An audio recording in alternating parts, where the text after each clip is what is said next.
Amados hermanos, paz a vosotros. Vamos en esta tarde de sábado, voy a invitarles para que abran sus Biblias y voy a pedirles, hermanos, que leamos un pasaje de la Escritura que está en Hebreos capítulo número 11, un verso muy conocido de nosotros y que en él vamos a poner el contexto, hermanos, de nuestro tema del día de hoy. Vamos a leer juntos capítulo número 11 de los Hebreos, versículo número 1. Ya estamos ahí, hermanos. Capítulo 11 de Hebreos, un versículo muy conocido que dice así, leamos juntos. Es pues la fe, la sustancia de las cosas que se esperan, la demostración de las cosas que no se ven. Amén. Tomen sus lugares, hermanos, por favor. Bien, en esta tarde de sábado quisiera agradecer que tenemos esta oportunidad de estar aquí en esta casa de oración y que podemos tener la dicha de un sábado más. Es una alegría. De verdad es una gran bendición de nuestro Dios tener la existencia. Y nosotros, los que venimos de otros lugares, hermanos, sobre todo de ciudades donde hubo una situación muy complicada con la pandemia, nosotros agradecemos a nuestro Dios que nos haya concedido estar nuevamente con vida. Allá en la Ciudad de México, cada semana teníamos una persona de la iglesia que perdió la existencia cuando estuvo la pandemia en sus momentos más difíciles. Sí fue una situación compleja en muchos sentidos porque eran personas, amigos, gente de la Grey que pues para ellos ahí se terminó todo, ¿no? Pero hoy quisiera, hermanos, tener este versículo que nos ayuda a entender algo muy importante. Más allá del concepto, el concepto bíblico que dice qué cosa es la fe, cómo la puedo definir. Más allá de eso, quisiera que pudiéramos colocar la razón de la fe en nuestro corazón, cómo actúa, cómo se siente, de qué manera la vivimos, de qué manera experimentamos tener fe y para qué la necesitamos. Y es por ello, hermanos, que dice esta parte de la Escritura. La fe es como una sustancia que nos ayuda a entender las cosas que esperamos. Es aquello que nos demuestra aquello que no podemos ver. Así que entonces hay muchas cosas que no podemos ver, inclusive a Dios. Pero la fe nos hace verla con unos ojos físicos, pero también, y más importante, es con unos ojos del entendimiento. Los ojos físicos son para poder ver la fe a través de los demás. Así lo decía Juan, tú puedes ver a Dios a través de tu hermano. Y ahí es como se puede observar al Creador. Pero también, hermanos, se puede ver a través de los ojos que no son físicos, a través de los ojos del corazón. Y hoy quisiera platicar con ustedes de dos ejemplos en la Biblia de cómo nos ayudan a entender qué cosa es la fe, de qué manera prácticamente la llevamos. Y uno de ellos, hermanos, es muy interesante. Nos va a hablar acerca de lo que se hace para conseguir lo que se tiene o lo que se quiere, de qué manera trabajamos para que eso suceda. Así que voy a invitarles para que abran su Biblia en Marcos, capítulo número 2, y vamos a repasar, hermanos, esta historia que está de verdad muy interesante por todo lo que esto significa. Marcos capítulo número 2 es el Evangelio y vamos a leer desde el versículo número 1. La palabra de nuestro Dios nos va a ayudar para que podamos nosotros comprender esta parte de la Escritura. Dice así: y entró otra vez en Capernaum después de algunos días y se oyó que estaba en casa. Y luego se juntaron a él muchos que ya no cabían ni aún a la puerta y les predicaba la palabra. Vamos a ir paso a paso con esta historia, una historia extraordinaria que nos habla acerca de esto. Jesús entra en Capernaum y ahí, hermanos, dice que se oyó que estaba en casa. Esta expresión es lo primero que quisiera, hermanos, que tomáramos en cuenta. Cuando Jesús llegaba a una ciudad, a una aldea, a un poblado, pues la gente murmuraba, la gente mencionaba, la gente hablaba, a veces cosas malas, pero muchas veces cosas buenas. Y decían, el Hijo de Dios está en esa casa. ¿Qué ocurría?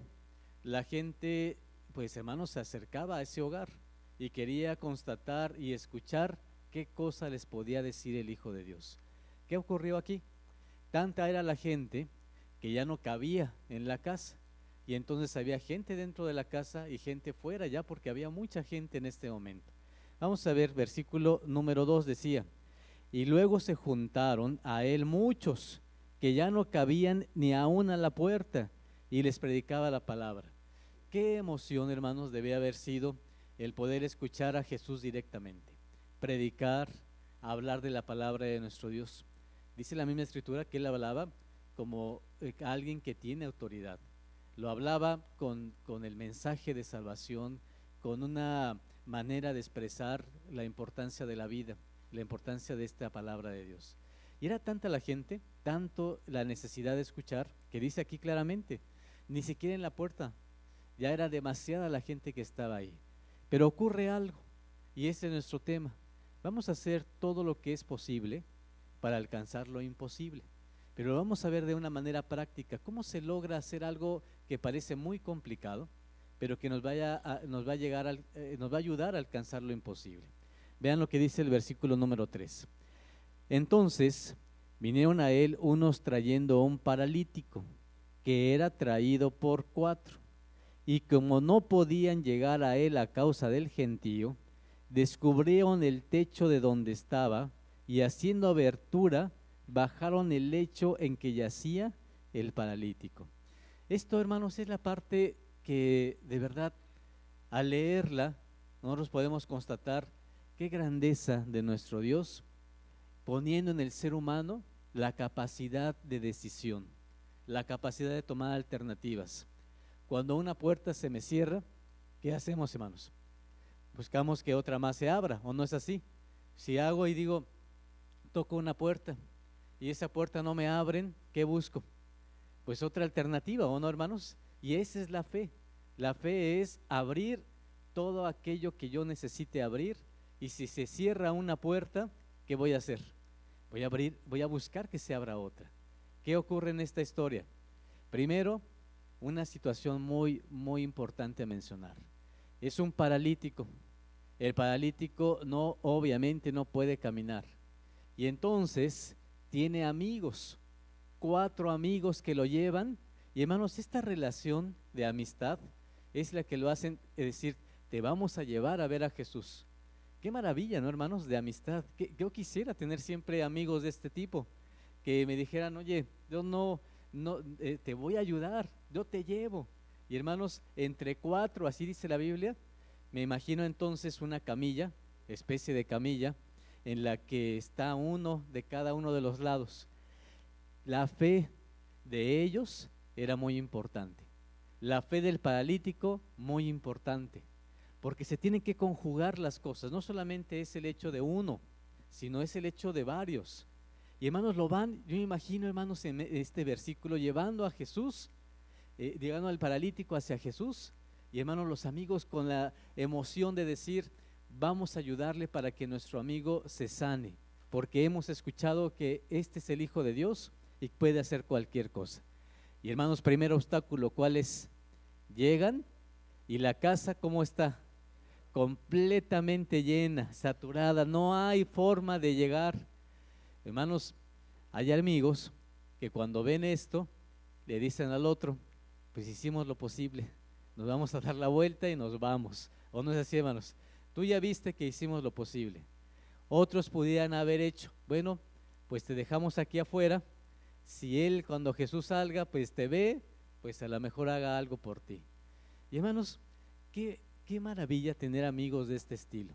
Vieron que estaba todo lleno, vieron que no había manera, y entonces toman una decisión. Se suben al techo, quitan una parte del techo, con el peligro incluso, hermanos, de que el dueño de la casa, hermano, le dijera, oye, ¿qué estás haciendo? Me estás destruyendo la casa. Y hermanos, quitan una parte del techo y además buscan la manera para poder bajar al paralítico. ¿Cómo lo habrán hecho? Hermanos, no había otra manera más que tomando unas cuerdas y ellos desde el techo y bajando al paralítico, hermanos. Imagínense que está aquí el techo y bajándolo en la cuerda para que llegara hacia ese lugar. ¿No se llama esto fe? Es lo que, hermanos, hoy platicamos. La fe es aquello que quiero ver, aunque no lo pueda hacer. Quiero ver que Dios sane, quiero ver que Dios se muestra a través de su Hijo, pero necesito esforzarme para eso. Necesito hacer todo lo que esté a mi alcance, todo lo posible para lograr lo imposible. Y hermanos, esa es una gran muestra. Bajan al paralítico y ahora el paralítico está ahí, hermanos, como no imaginaba, enfrente de Jesús. Ya los amigos hicieron lo que tenían que hacer. ¿A quién le toca ahora trabajar? ¿A quién le tocará, hermanos? Pues al paralítico, ¿o no es así, hermanos? Ya los amigos hicieron lo necesario. Vean lo que dice la siguiente parte del verso. Y viendo Jesús la fe ¿de quién? De ellos, incluido al paralítico, dice a él, al paralítico: hijo, tus pecados, ¿qué pasa, hermanos? Te son perdonados. Hermanos, mi hermano aquí adelante, ¿Jesús sana al paralítico? Mi hermano, lo sana. Muy bien. Mi hermano que está aquí, de los jóvenes, ¿Jesús sana al paralítico? ¿Cuál de los, quien quiera de los dos? Mi hermano, ¿lo sana? Sí, lo sana. ¿Seguros? ¿O ya lo estoy haciendo dudar, hermanos? ¿Lo sana o no lo sana? Hermanos, no lo sana. Le perdona, ¿qué, hermanos? Sus pecados. Imagínense que llega entonces, los amigos están completamente entusiasmados porque Jesús lo va a sanar. ¿A qué lo llevaron? Lo llevaron a sanar, ¿o no es así? Se esfuerzan, lo bajan, lo ponen ahí, están en el techo viendo, el paralítico está ahí. Y hermanos, Jesús dice: reconozco la fe que tienen. ¿Y qué le dice al paralítico? Tus pecados te son perdonados. Y hermanos, el paralítico siguió siendo paralítico. Y entonces, ¿qué sentiríamos? Todo el esfuerzo que hice, ¿y qué nos dice? Tus pecados están perdonados. Y uno dijera: pues entonces no es lo que yo esperaba. Yo esperaba que se pusiera a andar y saliera corriendo el paralítico. Vean lo que dice el siguiente verso. Y estaban allí sentados algunos de los escribas, los cuales, pensando en sus corazones, decían: ¿por qué habla este así? Blasfemias dice. ¿Quién puede perdonar pecados sino solo, quién, hermanos? Dios. No sana al paralítico. El paralítico tenía que conformarse solamente con escuchar que dijeron: tus pecados se son perdonados. Nada más eso, solamente eso. Para nosotros, hermanos, yo creo que sí sería suficiente, ¿no? ¿O no? ¿Seguros? No, no creo, hermanos. Miren, hermanos, de verdad no creo.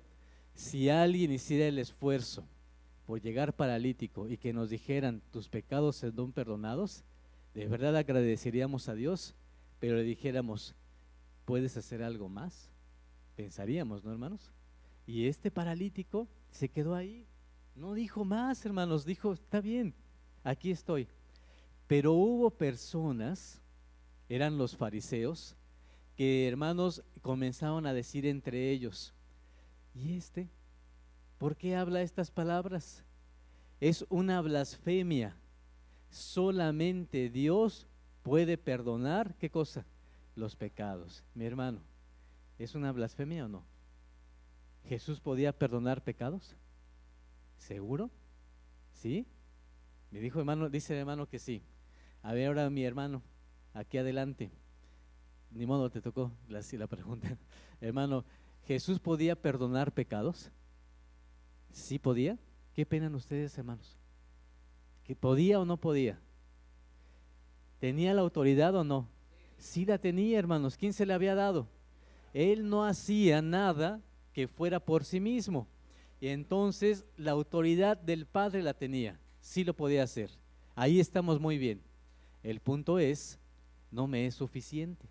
Y entonces pasa esto. Vamos a leerlo. Versículo número 8.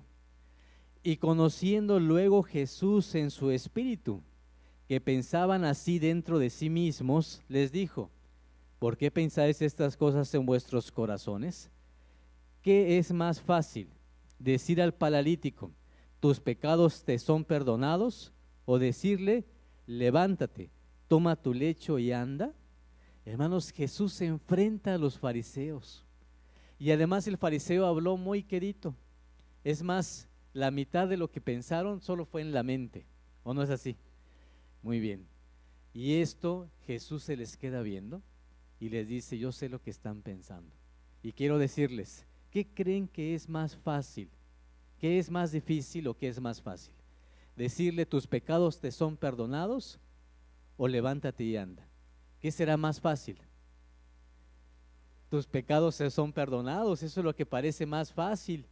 Pero Jesús lo que dice es, no es así. Lo más fácil es sanar al paralítico. Y uno podría decir, ¿de verdad?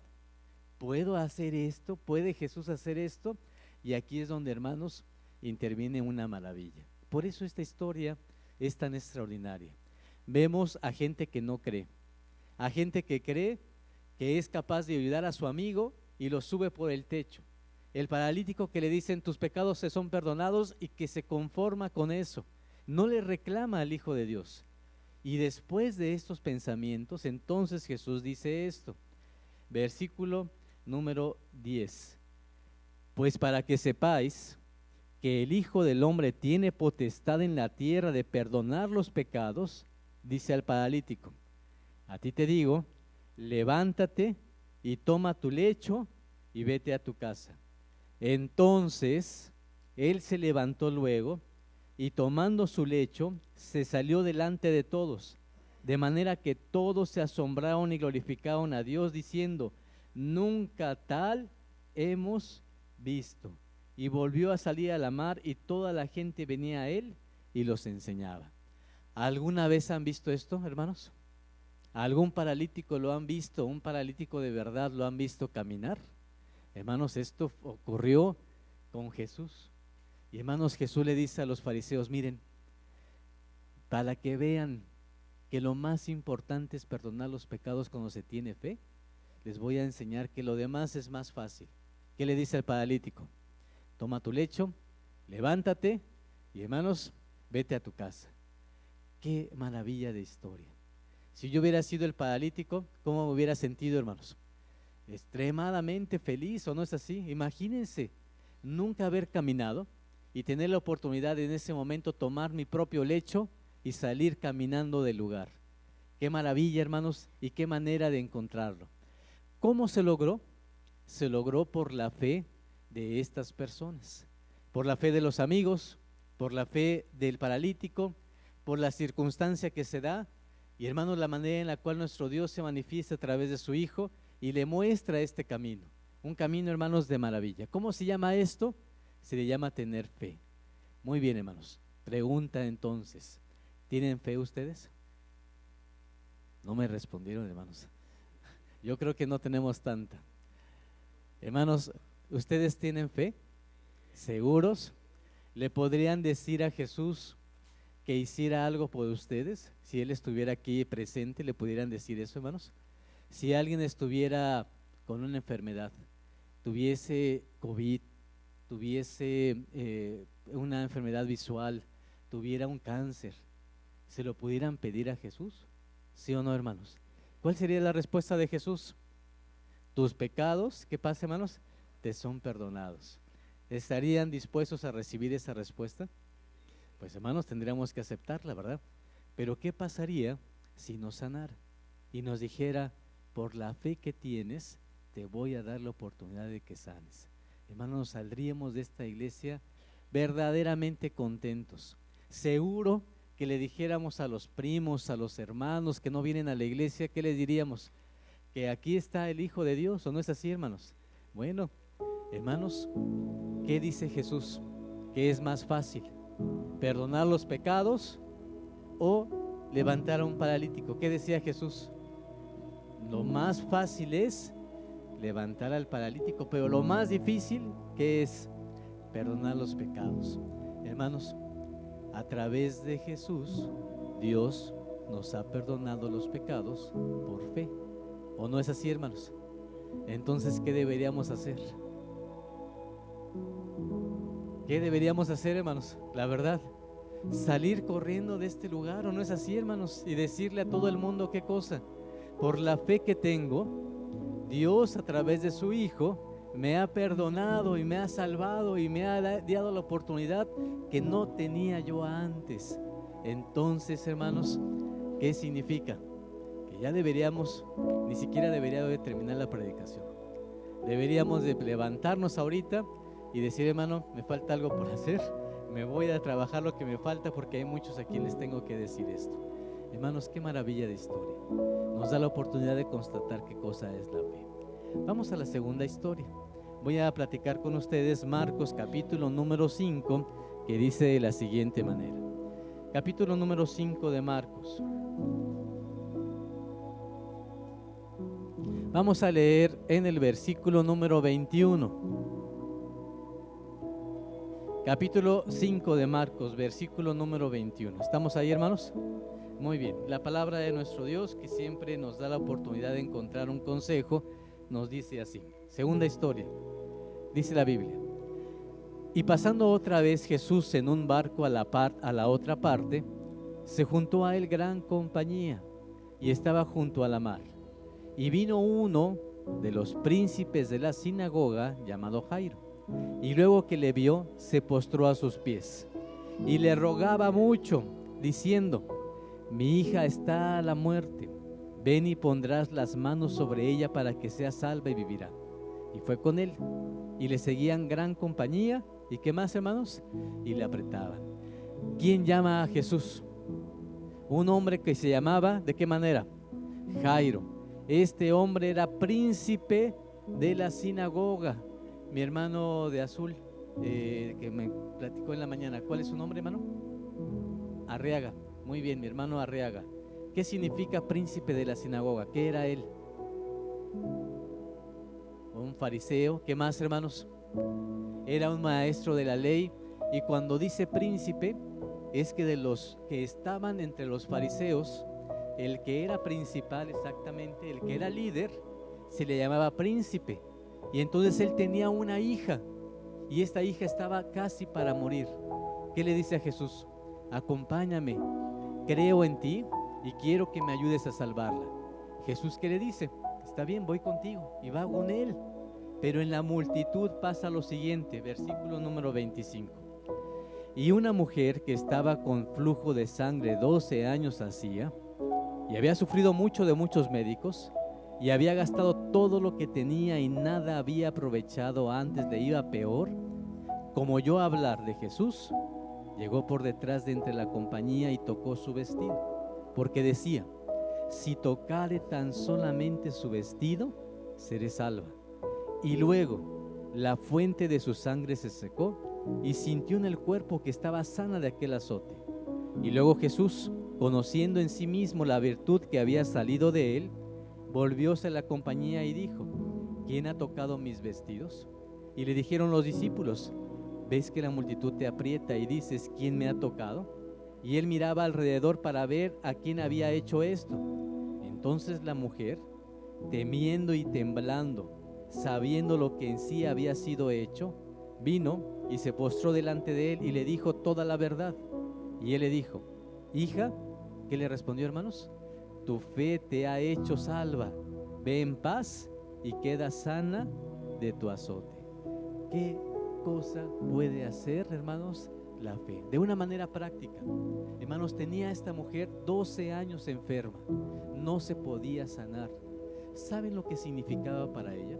Tenía un flujo de sangre. Ella podía, hermanos, en algún tiempo morir por esto, porque el estar todo el tiempo sacando sangre, hermanos, iba a ser algo que le iba a perjudicar.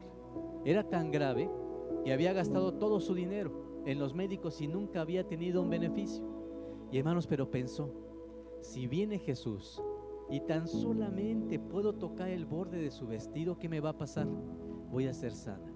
Pregunta, hermanos, ¿el vestido de Jesús era milagroso? No era. ¿Qué cosa la salvó? Su fe.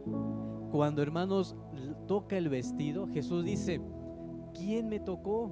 Hasta sus discípulos, que eran incrédulos, en ocasiones le decían: a ver, Jesús, hay tanta gente aquí y tú nos dices que quién te está tocando, pues todos te tocan. ¿Y qué decía?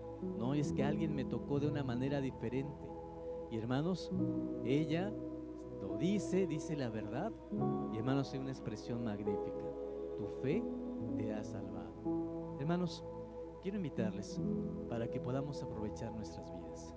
Hemos tenido la oportunidad de ser salvos de esta pandemia que ocurrió en este mundo. Aprovechemos la oportunidad para poderle dar a nuestro Dios las gracias por esto, que nuestra fe se pueda incrementar, que tengamos la dicha, hermanos, de hacerlo con acciones.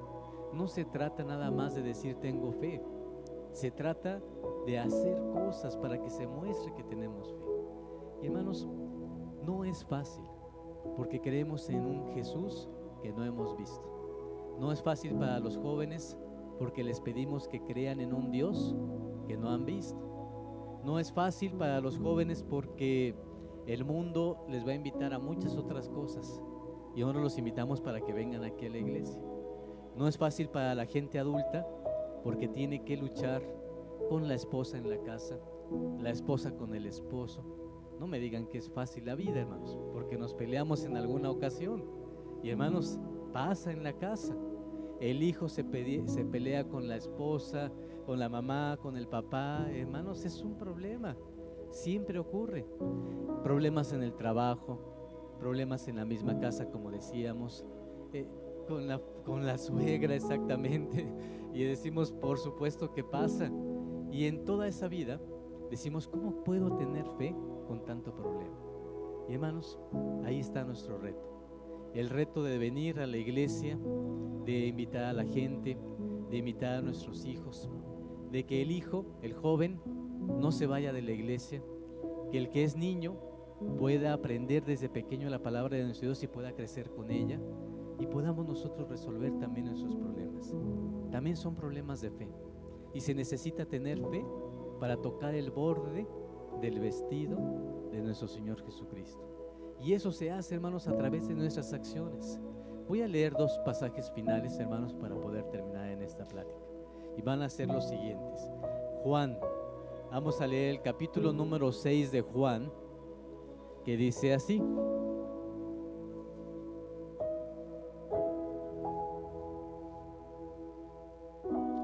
Versículo número 41, capítulo 6 de Juan, versículo 41. Murmuraban entonces de él los judíos, porque había dicho, yo soy el pan que descendí del cielo. Y decían, ¿no es este Jesús el hijo de José, cuyo padre y madre nosotros conocemos? ¿Cómo pues dice este, del cielo he descendido?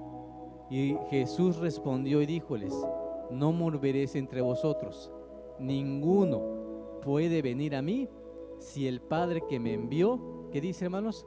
No le trajere, y yo le resucitaré, ¿en dónde, hermanos? En el día postrero. Este texto nos explica, hermanos, que la fe puede hacer, hermanos, aquello que es imposible.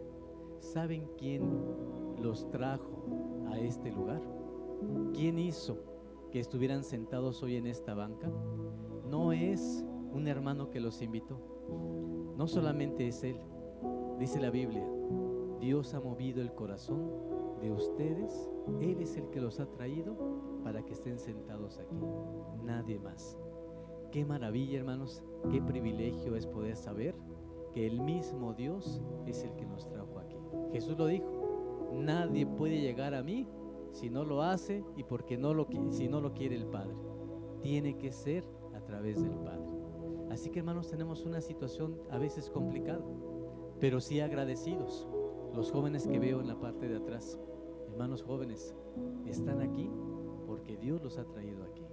Es importante conservar este espacio y estar con nuestro Dios y pedirle lo que necesitemos. Por supuesto que nos va a ayudar. Cualquier cosa, aunque parezca lo más imposible, es algo que necesitamos. Y qué maravilla, hermanos, es ver que entre todos nosotros seamos como esos amigos que llevaron al paralítico. Lo cargaron entre los 4, quitaron el techo y bajaron al paralítico, hermanos. Todos los que estamos en la iglesia tenemos que hacer todo lo posible para que entre nosotros obtengamos aquello que es imposible. Capítulo número 5 de Juan, vamos a darle vuelta a nuestra página y con esto terminamos. Nos dice la palabra de nuestro Dios de la siguiente manera. capítulo número 5 de Juan.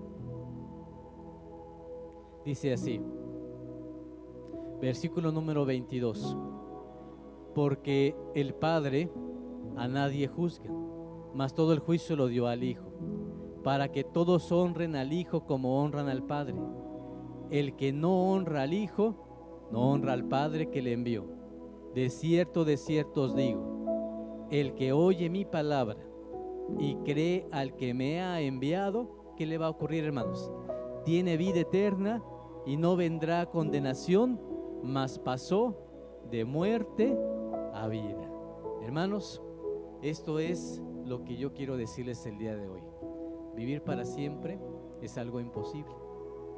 Vivir eternamente es algo completamente imposible. Nosotros un día nos vamos a enfermar y algún día vamos a morir. Pero aquí dice la Biblia que el que cree en Cristo pasó de muerte a vida. Y el texto que leíamos anteriormente decía, porque en mí tendréis esta vida, hermanos, que llamamos vida eterna. Es algo imposible. ¿Quién puede pensar, hermanos, que nosotros como seres humanos vivamos para siempre? Y es aquí donde decimos, si Jesús pudo sanar a un paralítico, si Jesús pudo sanar a una mujer con un flujo de sangre, tan solamente tocando el borde de su vestido, Jesús nos pone un reto y nos dice, voy a releerlo, el que oye mi palabra, el que cree a Dios que me ha enviado, ¿qué cosa va a tener? Vida eterna. Parece difícil, hermanos, pero nosotros tenemos la gran esperanza de encontrarnos con algo imposible, vivir para siempre. Y esa es la promesa del Hijo de Dios. ¿Qué tenemos que hacer? Como iglesia, como conjunto, los hermanos obreros, nosotros que estamos aquí, juntos, ayudarnos para que podamos levantar a todo aquel que pertenece a la iglesia. Si vemos que un hermano deja de venir, vamos por él, como en la camilla del paralítico. ¿No es así, hermanos? Y si no podemos entrar por la puerta, ¿por dónde lo vamos a meter? Por la ventana o por el techo, donde podamos, hermanos. Y si vemos que a un hermano necesita de nosotros, vamos a hablar con él y vamos a hacer que nos sienta como parte de su familia. Hermanos, porque todos vamos a lograr aquello que parece imposible. Una maravilla, hermanos. Y esto lo logramos teniendo un elemento indispensable, teniendo fe. La fe va a mover la montaña más grande y poderosa que somos nosotros mismos. ¿Para qué? Para alcanzar esta gran bendición que se llama vida eterna. Y esto va a ser la máxima de las maravillas que tengamos. Pero mientras eso pase, mientras lleguemos a la vida eterna, hay muchas otras cosas que podemos hacer. Podemos tocar el borde del vestido de Jesús y, hermanos, saber a ciencia cierta que Él nos va a sanar, que nos ayuda con los problemas, que nos ayuda por los problemas en la casa, con el hijo, con la suegra, y que, hermanos, podamos tener un ambiente de armonía, de paz y de amor para con nuestro Dios. Así que, hermanos, el esfuerzo está ahí, en nuestras manos, en nuestro corazón, en nuestra alma, en nuestro ser, para que podamos seguir siempre adelante. Que Dios les bendiga, hermanos, que esté siempre con ustedes. Paz a vosotros.